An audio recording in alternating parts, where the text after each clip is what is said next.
Welcome back to my world building series with 20 questions for world builders. If you're new to world building, you may not know where to start. So what I've done is I've put together 20 questions that you can ask yourself to sort of get yourself a head start and a place to build from.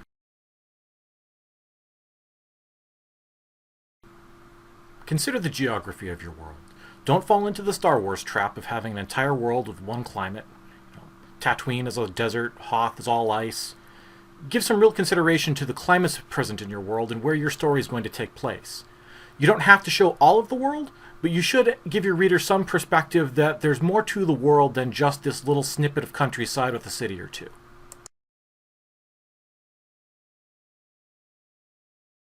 Consider why a given city exists where it does.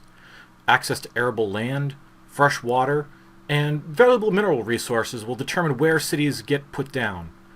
When you start talking about more advanced cultures, you're going to want to consider things such as commerce, shipping, even defensible positions for a warlike society.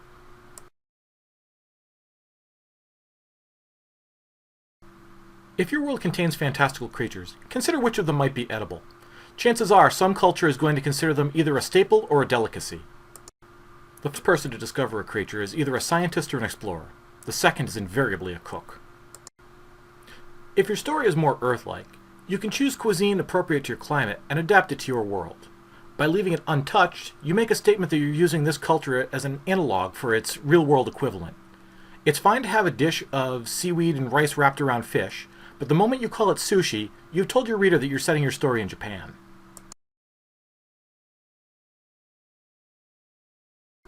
Was your world created by one or more gods? If so, the inhabitants of their creation have probably come up with some form of worship. If your world wasn't created by divine forces, your people have probably created them. If you have a setting that's actually devoid of all religion, you're probably making a political statement whether you intend to or not. If that's not the sort of thing you're looking to include in your story, at least make a few oblique references to religion or worship just to let your reader know that they're actually there.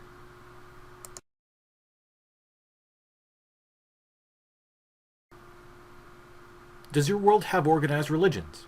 Is there one monolithic religion that dominates all the others? How much influence does religion have in your people's daily lives? Consider what sort of religious practices and rituals may have arisen.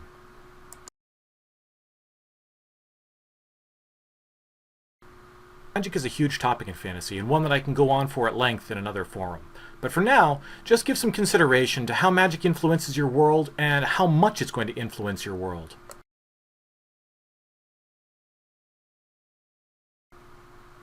Language in fantasy is a balancing act. Too many languages and you can confuse the reader. Too few and the world seems flat. The one language per race trope, you don't want your elves speaking elvish, your dwarves speaking dwarvish, and your humans speaking human. Consider how many languages exist on Earth. You don't really need to get to that extent with it, but at least give some thought to different cultures each developing their own languages and cross-pollination between cultures.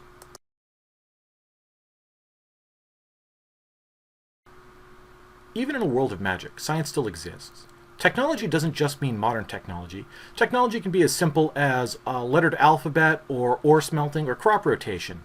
Also give some consideration to how the magic and technology in your world interact.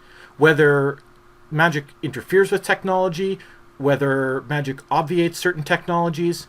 Just make sure that you have a fully developed concept of how magic and science both coexist in your world.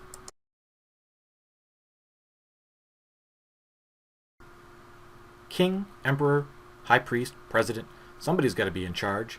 The political structure you choose will echo across the land.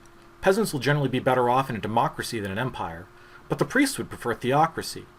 Just keep in mind that if you don't get into too much detail, the fantasy tradition of monarchy will probably be assumed.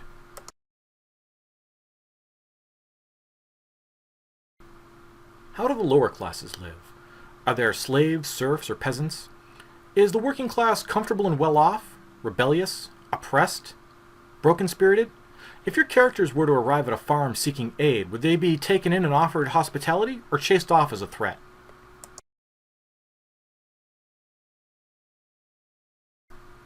Magic can be powerful. It sets its users apart from the rest of society because the laws of physics no longer apply to them. But how does everyone else treat them? Are they looked upon as visionaries, protectors, saviors? Are they feared and scorned? Do people try to drive them off? Or are they the ones in charge?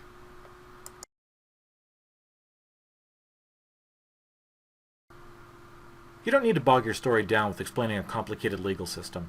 Readers will understand that things like murder and theft and treason are all illegal. But if you want to introduce a new source of conflict, you can change a law, or you can just have one that's inherently unfair or unjust to the characters or people that they care about. How people react to unjust laws actually says a lot about their character.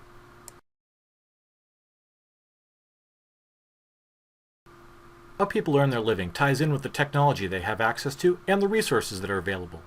People will process goods out of resources that they have in abundance, and they'll buy things that they can't get locally. In an oppressive society, the rulers will be the ones who benefit the most from this system, but in a more open society, you'll develop a merchant class to exploit the local resources.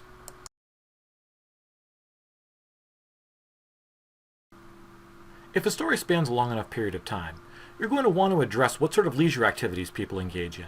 At the personal level, this can be dice or card games, gambling or literature. At a more civic level, jousts, gladiatorial games, or theater. You can tell a lot about a culture by how they choose to spend their free time.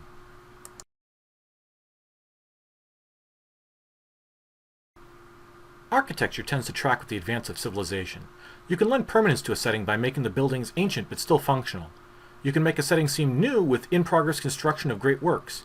A society in decline lets buildings and infrastructure fall into disrepair, while a thriving one will create new and better, seeking to outdo its old standards. Even at a simple level, seeing how people adapt their buildings to their environment tells you a lot about them.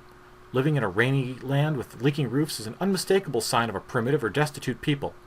Living in a harsh environment and shrugging it off by ingenious buildings is a sign of a more advanced culture.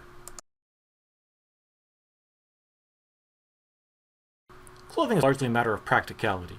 People will dress for their climate, as well as for their profession, their religious beliefs, and their social status. Bear in mind that people most commonly dress from the materials available in their areas. Don't dress everyone in wool if sheep are only living on another continent.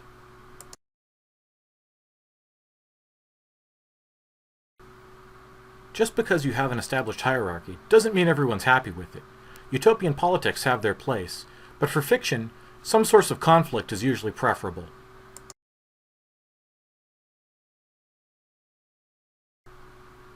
A society at peace is much different from one that's at war or preparing for one.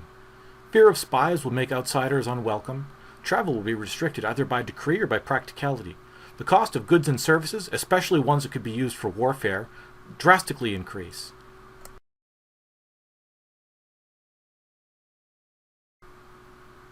Not all fantasy races need to be elves, dwarves, or orcs. It's probably not even advisable.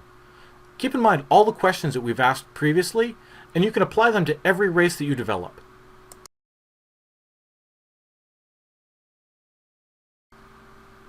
Population demographics may be a dry topic, but it's something you should keep in the back of your mind when you're creating a world. A world with highly populated cities and vast stretches of wilderness in between will have a much different feel from a sprawling kingdom with little hamlets scattered all throughout. This is by no means a comprehensive list of all the questions you could ask on the topic of world building, but hopefully it's enough to get you started and to get you thinking about the types of questions you want to ask in order to immerse your reader in a world that you've created all on your own.